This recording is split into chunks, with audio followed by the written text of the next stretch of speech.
Mas vamos fechar os nossos olhos, vamos orar. Senhor amado Deus, obrigado a Deus por essa noite, Senhor. Não há outra palavra, Pai, que possa substituir o obrigado, Senhor. Pai, que a Tua bênção seja liberada de uma maneira tão sobrenatural nessa noite. Eu quero repreender todo e qualquer espírito de distração, todo e qualquer espírito roubador da palavra, que venha, Senhor amado, tirar o foco do meu irmão, daquilo que o Senhor quer liberar nessa noite. E eu quero clamar a Ti que os céus estejam abertos de uma maneira sobrenatural. E que nós saiamos daqui, Senhor, com muito mais do que entramos. Pai, eu peço a Ti, ó Deus, que eu desapareça. E o Senhor tome a frente deste momento, em nome de Jesus. Aleluias. Glória a Deus. Eu vou fazer o máximo para me conter nessa noite. Antes de sentar-se, eu queria que você abrisse sua Bíblia comigo. Mateus capítulo 26. Eu vou ler alguns versículos a partir do 36, do verso 36. Olha, esse cronômetro não está certo, ó, já está 31, ó, já está 30, está errado. Não, pode voltar, o povo do cronômetro, volta aí o tempo, hein? Isso não é justo não, hein? Diz aqui: então Jesus foi com seus discípulos para um lugar chamado Getsêmani e disse-lhes: sentem-se aqui enquanto vou ali orar. Levando consigo Pedro e os 2 filhos de Zebedeu, começou a entristecer-se e angustiar-se. Depois verso 38. Disse-lhes então: a minha alma está profundamente triste, numa tristeza mortal. Fiquem aqui e vigiem comigo. Indo um pouco mais adiante, prostrou-se com o rosto em terra e orou: meu Pai, se for possível, afasta de mim esse cálice. Contudo, não seja o que eu quero, mas sim como tu queres. Verso 42. E retirou-se outra vez para orar: meu Pai, se não for possível, afasta de mim esse cálice, sem que eu beba. Faça-se a tua vontade. Verso 45. Depois voltou aos discípulos e disse-lhes: vocês ainda dormem e descansam? Chegou a hora. Eis que o Filho do Homem está sendo entregue nas mãos dos pecadores. Levante-se e vamos. E aí vem aquele que me trai. Podeis assentar. Esse momento, queridos, era um momento que antecedia a crucificação de Jesus. Eram momentos antes de Jesus ser entregue à crucificação.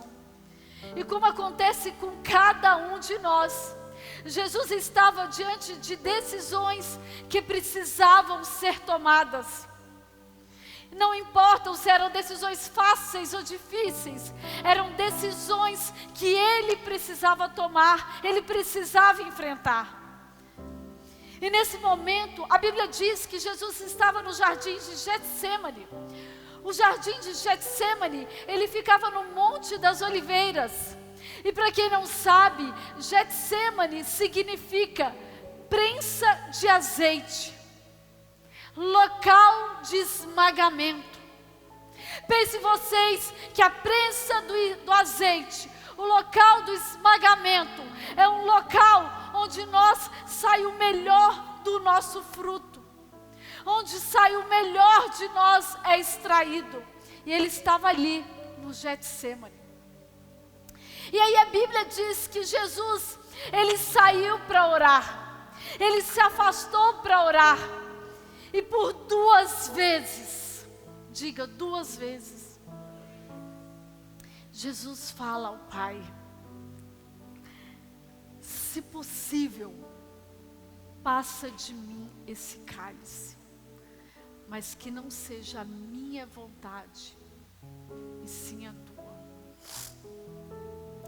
Esse momento mostra o tamanho da angústia, e como a ansiedade de Jesus estava forte. Ele expressa tanta a dor e o sofrimento de Jesus naquele momento, que a Bíblia diz que Jesus suava gotas de sangue. Se aquele momento não fosse de tanta pressão, de tanta dor, de tanta angústia,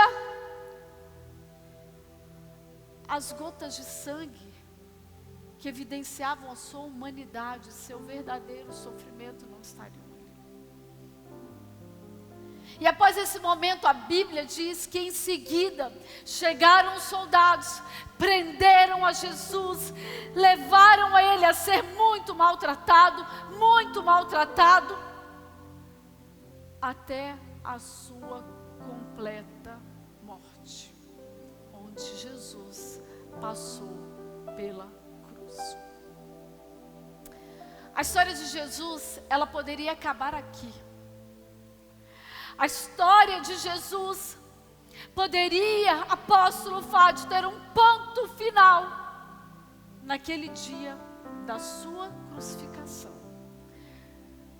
Se no momento daquela decisão, se no momento que Jesus estava ali, onde ele estava falando ao Pai: Senhor, se for, Senhor, se possível, passa esse cálice de mim.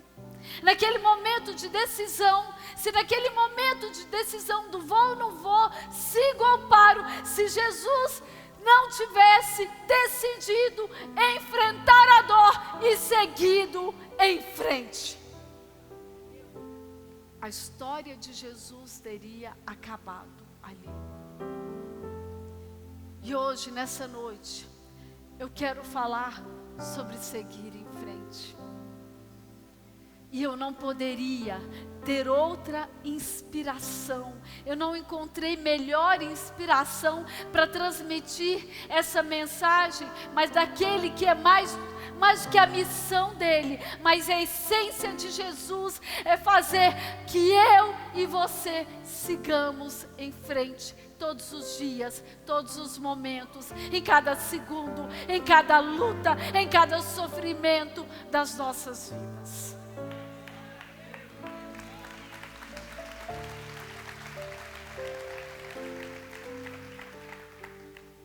E hoje eu quero falar algumas coisas sobre seguir em frente. A primeira coisa que eu vejo, o primeiro aspecto, é que seguir em frente é uma decisão. Com Jesus foi assim, e conosco não será diferente. A Bíblia fala que após Jesus orar naquele momento do Getsêmani, que ele termina aquele momento, que ele decide de fato seguir em frente, ele vira aos discípulos dele e fala: levante e vamos. Neste momento ele tomou uma decisão, ele falou: olha, vamos. Queridos, eu quero falar algo para você. O seguir em frente, ele não leva em consideração o seu momento, a sua dor. Sabe, se você está vivendo o melhor momento ou não da sua vida, mas a única forma de você sair de onde você está para encontrar o destino que Deus tem para você, você precisa renunciar àquele momento, renunciar à sua dor, renunciar à sua condição e decidir de fato seguir em frente. É uma decisão que ninguém pode tomar por você. Ninguém pode tomar essa decisão por você. Talvez você fale: se você é pastora, você não sabe, esse momento é tão difícil para mim, a angústia está tão grande, a decisão, as enfermidades, a falta de recursos, eu não sei qual é o seu momento, eu não sei o que você está vivendo, mas eu sei de uma coisa, e eu vivi essa coisa. Seguir em frente não depende de ninguém além de você. Seguir em frente não depende de ninguém. Não depende de uma política econômica, não depende de dinheiro no banco, não depende de saúde, não depende do amor de ninguém. Jesus, ele teve a opção de renunciar. Jesus teve a opção de parar. Jesus teve a opção de retroceder. Só que ele entendeu algo. Que ninguém que renuncia chega em algum lugar. Mas para quem quer chegar em algum lugar, renunciar, seguir em frente, não é uma opção. E eu falo algo mais, que eu falo sempre para as pessoas, pastor Charles: os escolhidos não têm escolha. A renúncia não é uma opção. Não importa o que seja. Retroceder, parar, renunciar, não é uma opção. Se você tem um destino para chegar. Amém ou não amém? Quem está entendendo? Quem está recebendo o que eu estou falando? Outra coisa que eu vejo. Seguir em frente exige direção certa e velocidade certa. Há pessoas que caminham.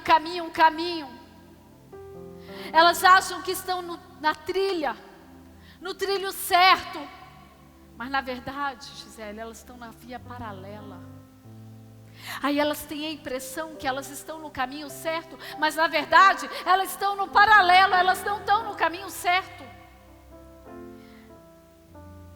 E eu vejo isso com aquele povo que estava lá, que saiu do Egito. Uma parte daquele povo, aquele povo que murmurou, que morreu no deserto, eles estavam caminhando com as pessoas certas, eles estavam no caminho certo, eles estavam na velocidade das pessoas que estavam certas, mas eles decidiram ficar na via paralela.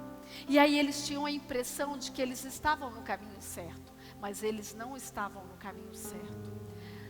Quantas vezes nós queremos acelerar, nós queremos avançar, nós queremos ir numa velocidade que não é a velocidade que nós deveríamos ir, que Deus tinha para nós.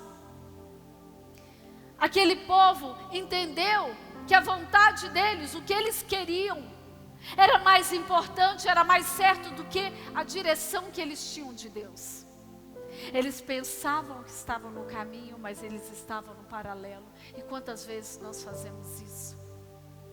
Sabe quantas vezes nós erramos a velocidade, porque nós queremos tanto entrar na promessa, nós queremos tanto chegar no momento que nós excluímos o processo, nós achamos que o processo não é para nós, nós não aceitamos a dor do processo, nós colocamos velocidade no que não deveria colocar. Quantos casamentos são feitos na hora errada?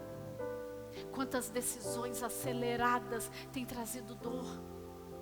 Quantas compras indevidas no tempo errado são feitas e trazem dor? Por causa da velocidade. Seguir em frente exige que você tenha um ouvido, um discernimento do tempo certo, da hora certa. Há alguns momentos Jesus falou: não é chegada a minha hora, porque ele sabia que ele tinha que continuar seguindo, mas tinha o tempo certo.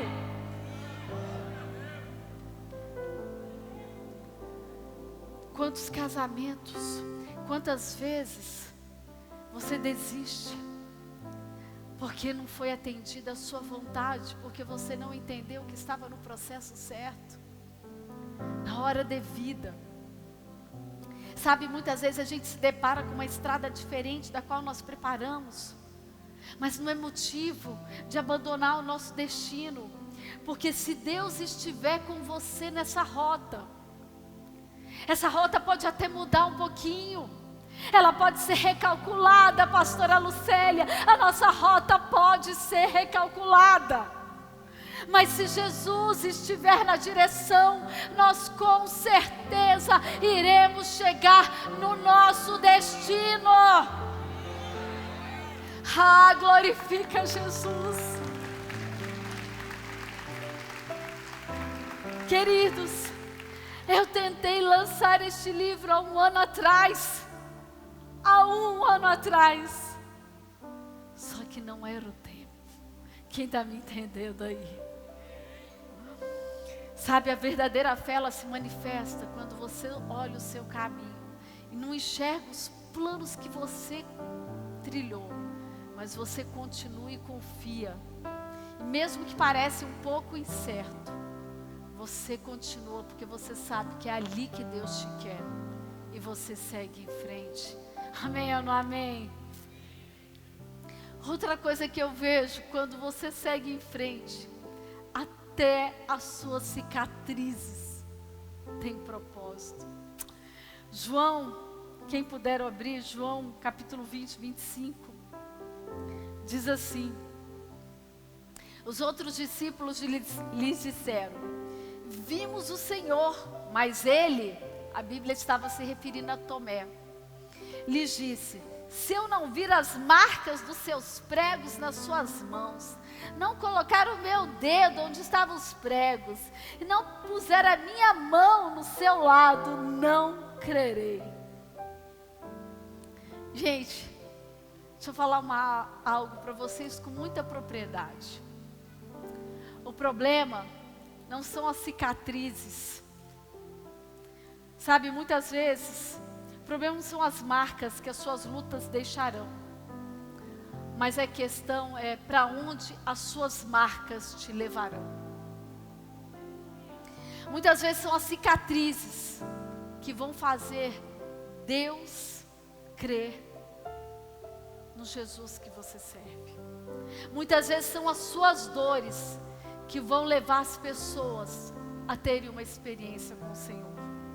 Nós acabamos de escutar um testemunho de cura aqui, de alguém que provavelmente os médicos estavam esperando o momento do óbito. Mas as dores deste homem trouxeram tanta esperança, fé em outras pessoas, que a gente começa a entender que as nossas cicatrizes, elas têm um propósito, elas têm um alvo.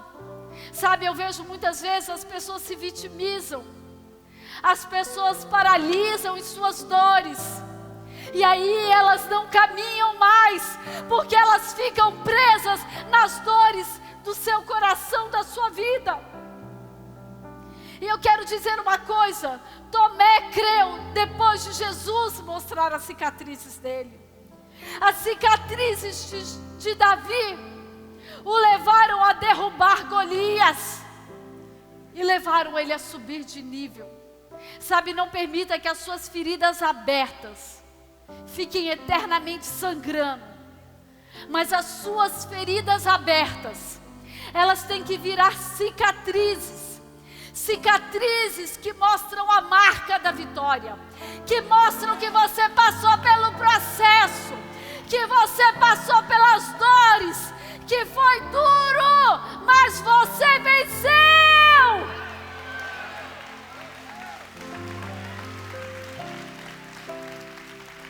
Sabe, a depressão, a autopiedade, essa vitimização te mantém refém de situações que já passaram e não existem mais. Entenda algo: já passaram e não existem mais. Desapareceram como espinheiros em chamas e não existem mais. Essas marcas não podem mais ficar na sua vida. Elas têm que ser a cicatriz da sua vitória. Aleluias! Outra coisa que eu vejo em seguir em frente, mesmo que seja na maior dor da sua vida, você tem que seguir em frente. Sabe, muitas vezes você vai viver o seu maior sonho em meio ao seu maior pesadelo, mas mantenha o foco. A maior dor de Jesus foi a cruz, mas a cruz era o seu propósito. Sua dor estava ali, mas seu destino estava 3 dias à sua frente. Entenda isso que eu estou falando, Maria Paula, entenda isso. Muitas vezes a sua dor hoje, Andréia, você só tem que segurar 3 dias. Jesus segurou 3 dias. Muitas vezes o seu maior sonho, Vanusa, está em meio às suas maiores dores. Sabe, eu olho isso aqui. Sabe, além daquela dor de Jesus, a dor física, havia sobre ele a dor do pecado das pessoas, havia sobre ele a dor moral, porque pastor Rafael, aquele homem que andava entre as pessoas, apóstolo Alígia, que fazia milagres, que ressuscitava mortos, que multiplicava pães e peixes, aquele homem que fazia coisas tão extraordinárias, de repente foi crucificado como bandido. Foi tido como um bandido. Quantas pessoas naquele momento acreditaram que ele não era verdadeiro, que ele não era real, que ele não era Jesus, que ele não era poderoso. Mas falaram: olha aí ó, não disse que era Deus, não disse que era Jesus, não disse que era o caminho da salvação, não disse que era o único caminho da vida, olha aí. Mas a dor moral pesava sobre ele. Talvez hoje você esteja morrendo por dentro porque você está com uma dor moral. Eu quero dizer uma coisa para vocês.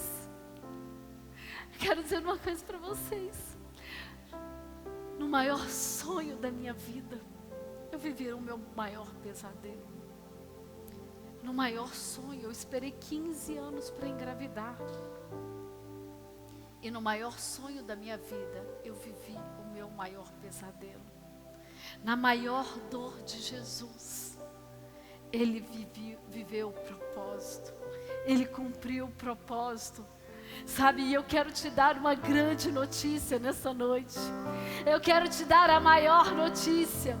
Que Jesus desmascarou tudo e todos e desmascarou a morte. Porque quando ele estava ali entre 2 bandidos, e haviam as acusações, haviam as dúvidas sobre ele, e ele entre 2 bandidos, ele vira para um deles e fala assim: olha, ainda hoje te verei no paraíso. Eu quero dizer para você que não existe morte aonde Jesus libera uma palavra. Não existe dor que você não suporte. Não existe, sabe, sofrimento que arranque o propósito que Deus tem sobre a sua vida.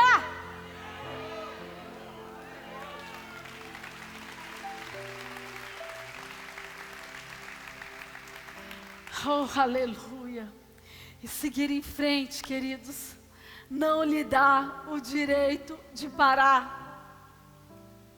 Sabe, adversidades, elas sempre vão existir. E não é porque você tem o sim de Deus, é que você vai ter o sim dos homens, não. Muitas vezes você vai ter que passar pelas águas, pelo fogo, pela cruz, porque você vai ter que superar.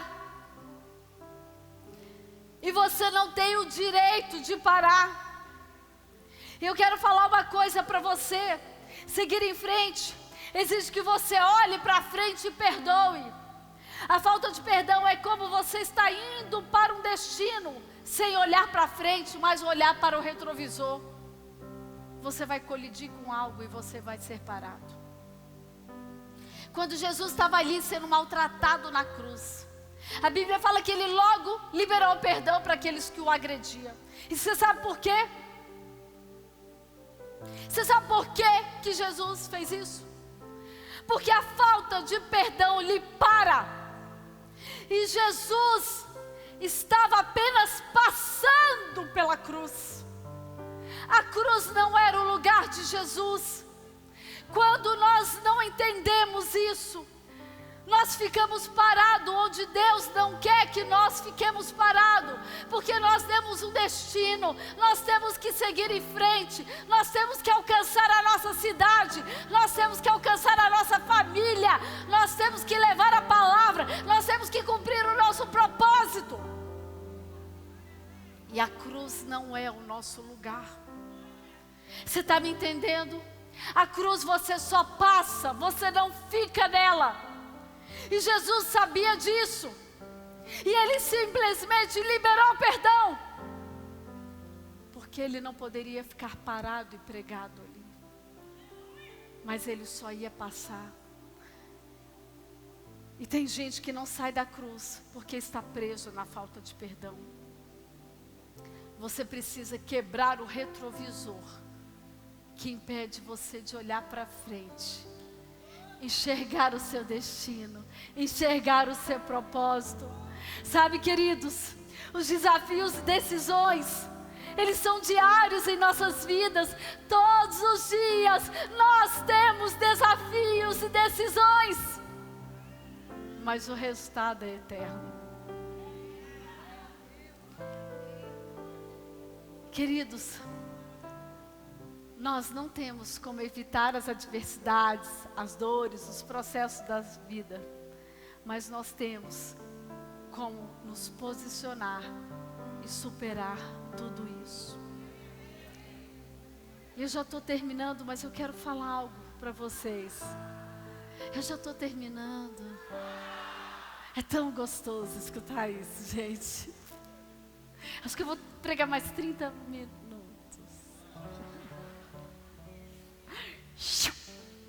Gente, eu quero falar uma coisa. Jesus, ele carregou uma cruz que não era dele. Na sexta-feira, parecia que a injustiça havia prevalecido. No sábado,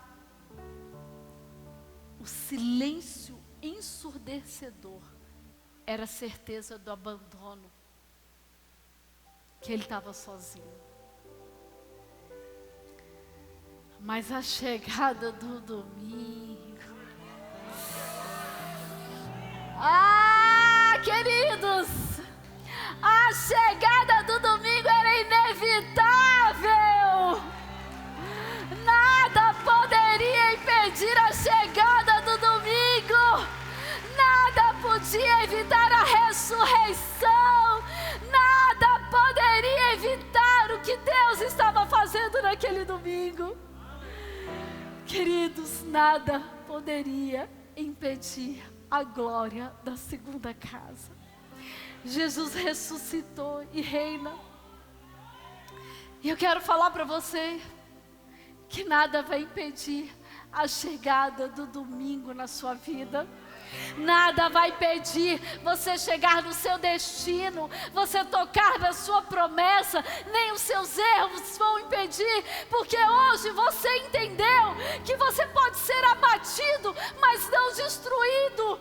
Você pode ter os percalços, a sua rota pode mudar, mas Deus tem um Waze de sobressalência para a sua vida.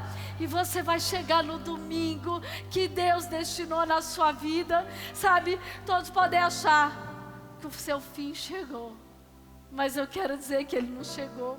Jesus, ele não morreu. Ele passou pelas dores, ele passou pela morte e ressuscitou. E hoje Deus vai ressuscitar a sua vida, vai ressuscitar os seus sonhos, vai reescrever a sua história e vai reescrever a rota para o seu destino. Aleluias. Eu quero que você feche seus olhos. Eu queria nesse momento orar por você. A igreja pode se pôr de pé nesse momento. Sabe, eu quero finalizar com um texto. Com um texto que eu amo muito. Eu sou muito apaixonada pela Bíblia. Eu tenho a Bíblia como um manual de vida. E tem um texto em Jeremias 29 que fala assim: porque eu sou o que conheço os planos que tenho para vocês, diz o Senhor.